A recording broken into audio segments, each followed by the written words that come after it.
आज के कविता का शीर्षक है माता यशोदा, जिसके रचयिता अयोध्या सिंह उपाध्याय हरिऔध हैं, जिसका भावार्थ कुछ इस प्रकार से है। प्रस्तुत कविता हरिऔध जी के लोकप्रिय महाकाव्य प्रिय प्रवास के 10वें सर्ग से लिया गया है।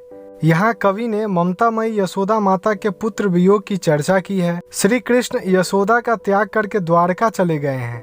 माता यशोदा उद्धव से अपने अपार कष्टों की चर्चा करती हुई कहती है कि मैं कृष्णचंद्र के वियोग में असहाय बनकर सदैव रो रही हूँ। देवकी उन्हें प्राप्त कर परम सुख की प्राप्ति कर रही है। मैं कृष्ण को उससे वापस मांगकर उसे अपनी ही तरह व्यथित नहीं करूंगी। प्यारे कन्हाई दीर्घायु बने, उन्हीं के होकर सानंद जीवन व्यतीत करे।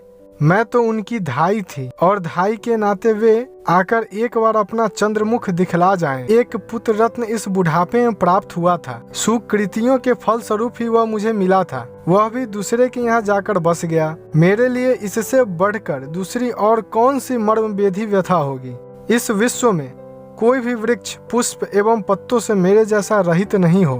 कोई भी नदी जल विहीन न हो। सीपी की तरह किसी भी प्राणी का भाग्य टूक टूक न हो। कोई भी मेरे तरह अपने पुत्र रत्न से अलग न रहे। यशोदा प्रकृति के विभिन्न उदाहरणों द्वारा अपने व्यथा को साकार रूप प्रदान करती हुई कह रही है कि तालाब कभी भी कमल दल से शून्य नहीं हो। कमल से ही सरोवर की शोभा होती है। कोई भी लताएं क्यों न हो, वह पुष्पों के अभाव में शोभा नहीं देती। बगीचा की शोभा वृक्षों से ही होती है। वृक्षों से रहित बगीचा का कोई भी महत्व नहीं होता। कृष्णचंद्र के अभाव में मेरी वही गति हो गई है जो जल के अभाव में सरोवर की एवं वृक्षों के अभाव में लता की हो जाती है। पुत्र बुढ़ापे की लाठी की तरह उपयोगी होता है। जिंदगी के पग पग पर उसकी सहायता की अपेक्षा होती है। किसी भी प्राणी की लाठी बुढ़ापे में उससे अलग न हो। जन्म भर की जुटाई गई पूंजी को कोई अपने पास से न खो दे। भवन की शोभा दीप से है और कुल की शोभा पुत्र से होता है। हे उद्धव, वह सर्प कैसे जी सकेगा जिसके मस्तिष्क का मणि खो जाए। प्रायः ऐसा देखा गया है कि मणि विहीन होते ही सर्प अपना सिर पटक पटक कर मर जाते हैं। यशोदा की मणि खो गई है। पुत्र वियोग के कारण उसका हृदय मरुस्थल सा बन गया है। उसके नयनों की ज्योति तो कृष्ण थे जो उनसे दूर चले गए हैं।